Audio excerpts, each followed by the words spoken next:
Көптеген әлем халқы түске көп сене бермесе де, олардың болжап алдағы болатын оқиғалардың белгісі деп санайды. Осы орайда кей адамдардың түсінде кейде тістің түсіп қалғаны кіреді. Мұндай түс ненің белгісі болуы мүмкін?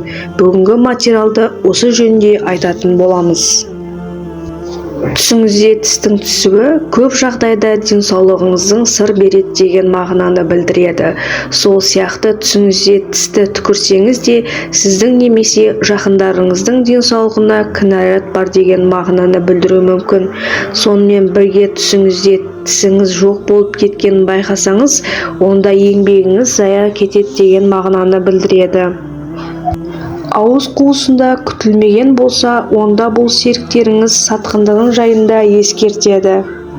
Күрек тісіңіз түсіп қалса, онда жақындарыңыз, туған-туыстарыңызбен жанжал болады деген мағынаны білдіреді. Ал тіс түскенде қан ағып, қатты ауыратын болса, онда жақындарыңыз сізді түсінбей, тіпті ұзақ уақыт айырылысуы мүмкін бар екендігінің белгісі. Тісіңіз үгітіліп, жаман иіс шықса, онда денсаулығыңызға мән берген жөн. Азу тіс сынып, оны түкіріп тастасаңыз, онда күш-қайратыңыз сарқылады деген мағынаны білдіреді. Түсіңізде тісіңіз түссе, мұңаймаңыз. Бұл сізге теріс әсер ететін қарым-қатынастың аяқталады деген сөз. Алайда аузыңыздан жағымсыз иіс шыққанын көрсеңіз, көп ұзамай күш-қуатыңыз сарқылады деген мағынаны білдіреді.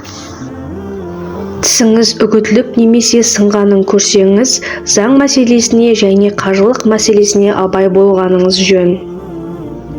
Тіс өмірлік қуат жоғалту уайым. Түсіңізде сіздің тісіңіз біреудің жұлғанын көрсеңіз, өмірде жақын адамдарыңызбен біреумен жоғалтып алудан қорқасыз. Түсіңізде тістеріңіз түсіп қалса, әрекетсіздік пен делсалдығыңыз мақсаттарыңыздың орындалуына кедергі келтіреді. Шіріген және қираған тісті көру денсаулықтың нашарлауы. Ауырған тіс жеке өміріңіздегі қиындықтарды шешу керек. Ислам түс жоруы бойынша Құранға негізге ала отырып, түс жоритындарға түсте тіс кіруге қатысты бірнеше болжам бар. Олардың кейбірі түсте тістің түсіп қалуын ұзақ жасаумен байланыстырады.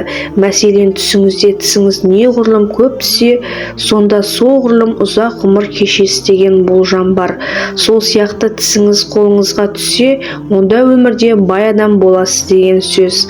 Ал барлық тісіңіз түсіп қалса, онда сіз ата-бабаларыңыздың арасында ұзақ ғұмыр жасайтын жансыз деген сөз. Бұған қоса танымал түс жорамалдарында түсте қанша тістің түсуіне де үлкен мағына береді. Мысалы, егер бір тіс түссе, онда жағымсыз жаңалықтар болады. 2 тіс түссе, бастаған ісіңіз сәтсіз аяқталады.